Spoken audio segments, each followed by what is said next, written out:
Have you ever stopped to think about how much of our digital world really works? Like all the apps and websites we use, it feels like there's this hidden structure, right? Yeah. Precise instructions making everything flow. It's actually, yeah, it's pretty amazing when you think about it. Every click, every search, it's all managed by these, well, structures and rules working behind the scenes. Very elegant, really. And that is exactly what we're diving into today. We're going behind the curtain, looking at the basics, data structures and algorithms, and we're using lecture slides from a university IT course, IT 2070 Data Structures and Algorithms, as our guide. They really break it down. Yeah, they do.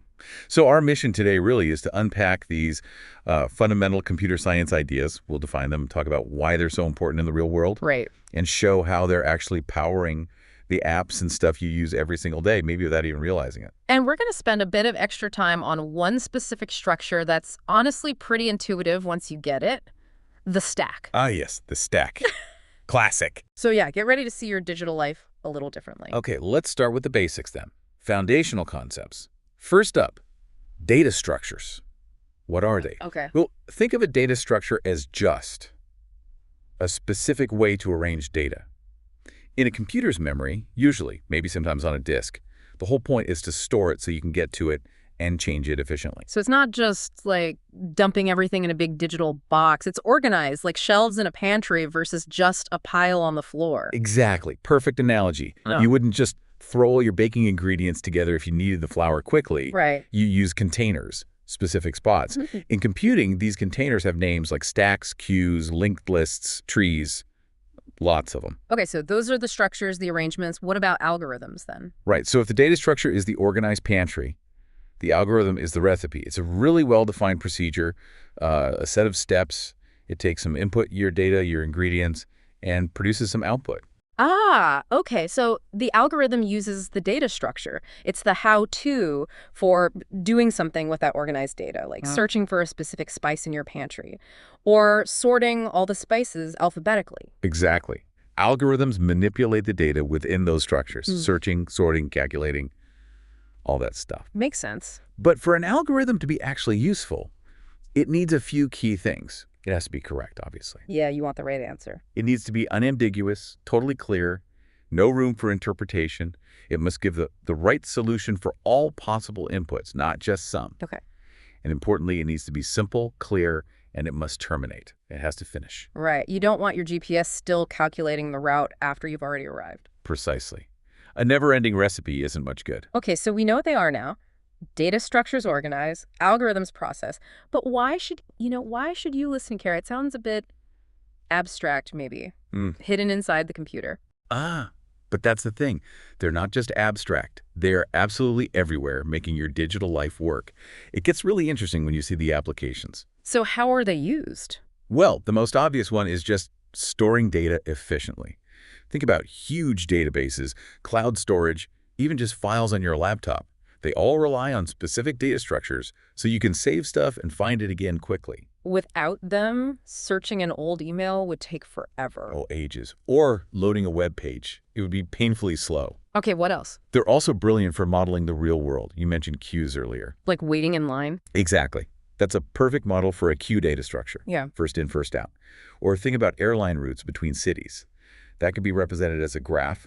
Cities are points, routes are lines connecting them. Ah, like Google Maps finding the best route. Precisely. Google Maps uses graphs.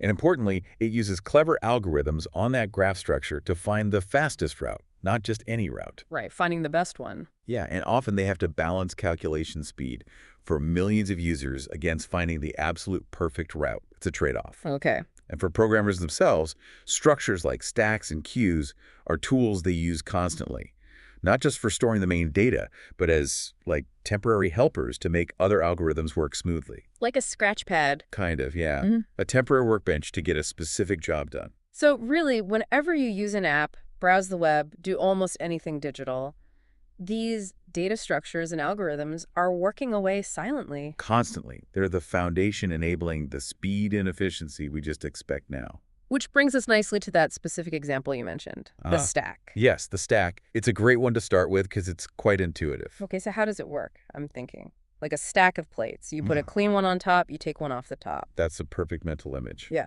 That's exactly it. The core idea is you can only access one item, the last one you put on. The top one. The top one.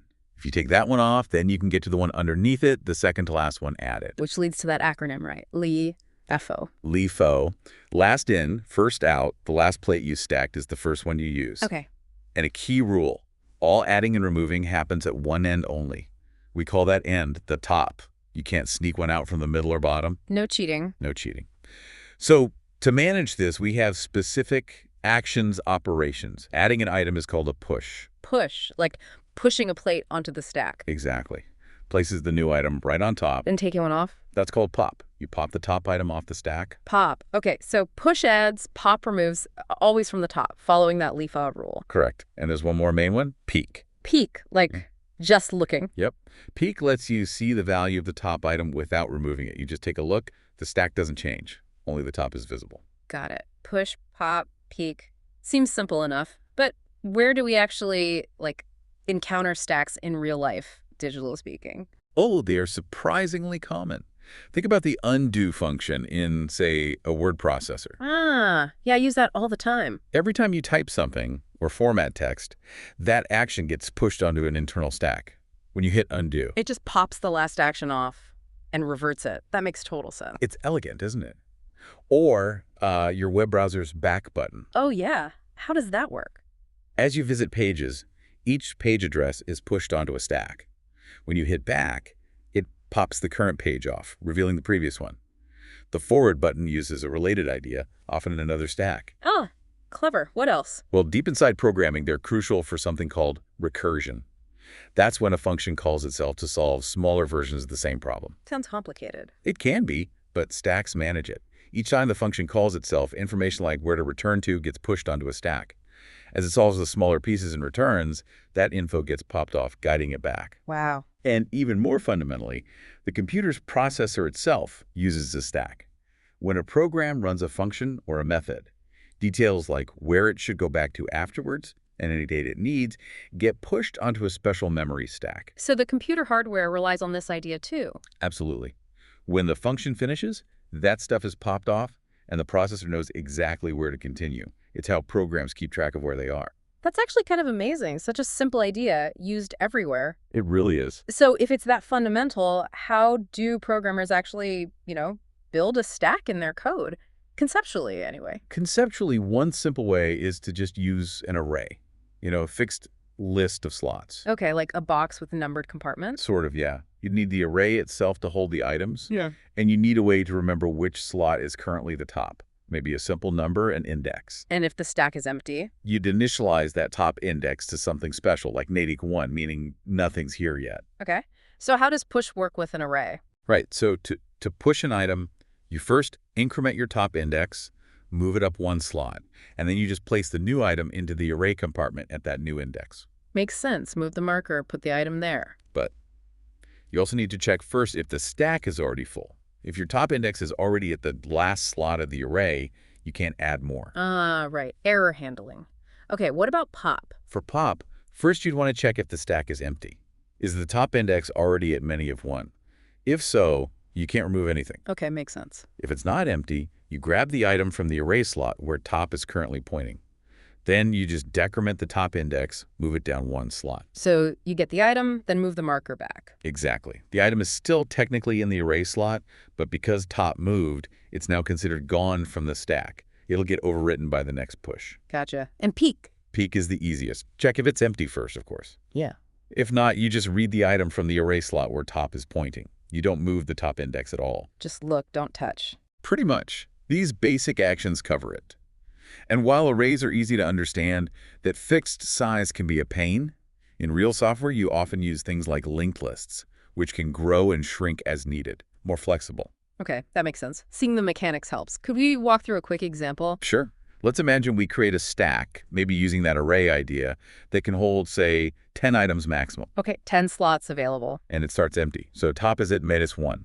Now let's push some numbers. First, we push 30. Okay, top moves to 0, 30 goes in slot 0. Then we push 80. Top moves to 1, 80 goes in slot 1. Then 100. Top moves to 2, 100 in slot 2. And finally, 25. Top moves to 3, 25 goes in slot 3. So 25 is now the top item. Exactly. Now, suppose we want to empty the stack and see the items as they come out. We'd use pop repeatedly. What's the first item we pop? Well, right. Last one in was 25, so 25 comes out first. Correct. Pop 25, top moves back down to index 2. What's next? The item at index 2 is 100. So we pop 100, top moves to 1. Yep. Then pop 80, top moves to 0. And pop 30, top moves back to next 1. The stack is empty now. Perfect. See? Yeah. It follows that last in first out order strictly. 25, 100, 80, 30. The reverse of how we put them in. Yeah, that really clarifies it. It's a simple but powerful pattern. It is. And, speaking of understanding this stuff, you mentioned this deep dive is based on materials from an IT course, IT 2070. Those materials seem to suggest it's not just about knowing the definitions. Oh, absolutely not. The course structure they outline, with lectures, tutorials, and labs, really emphasizes the hands-on part. Right. You can understand the theory of a stack, but it doesn't truly click until you've actually tried to build one, Write the code in Java or Python, deal with the edge cases like empty or full stacks. Makes sense. Practice makes perfect. It really does solidify the understanding. Yeah. And another thing that stood out from the course info was the strong emphasis on academic integrity. Yeah, avoiding plagiarism, collusion, cheating. Why is that so critical here? Well, beyond the obvious ethical reasons, in a field like this, building complex systems relies on foundational knowledge. If you haven't truly learned these core data structures and algorithms yourself, if you've cut corners, you won't be able to build reliable software later. Exactly. It's not just about passing the course. It's about actually mastering the tools of the trade. These concepts build on each other. A shaky foundation makes everything else unstable. Good point. Okay, so let's maybe recap a bit. Today, we've kind of pulled back the curtain on data structures and algorithms. We define them: structures, organize data, algorithms process it. We saw why they matter, powering basically everything digital. Yeah, from databases to mapping apps. And we did a close-up on the stack, that LIFO principle, push, pop, peek, and saw how it pops up in things like undo functions and browser history. And even down to how computer processors manage function calls. It's fundamental. It really is. So maybe a final thought for everyone listening. Next time you're, browsing online or writing an email or hitting undo, just take a second. Think about those hidden structures, those elegant algorithms like the stack, working silently beneath the surface. It makes you wonder, what else is organized like that, Once you start seeing these patterns in code, maybe you start seeing them everywhere else too. That's a fascinating thought. What other parts of life follow these kind of hidden rules and structures? Definitely something to ponder.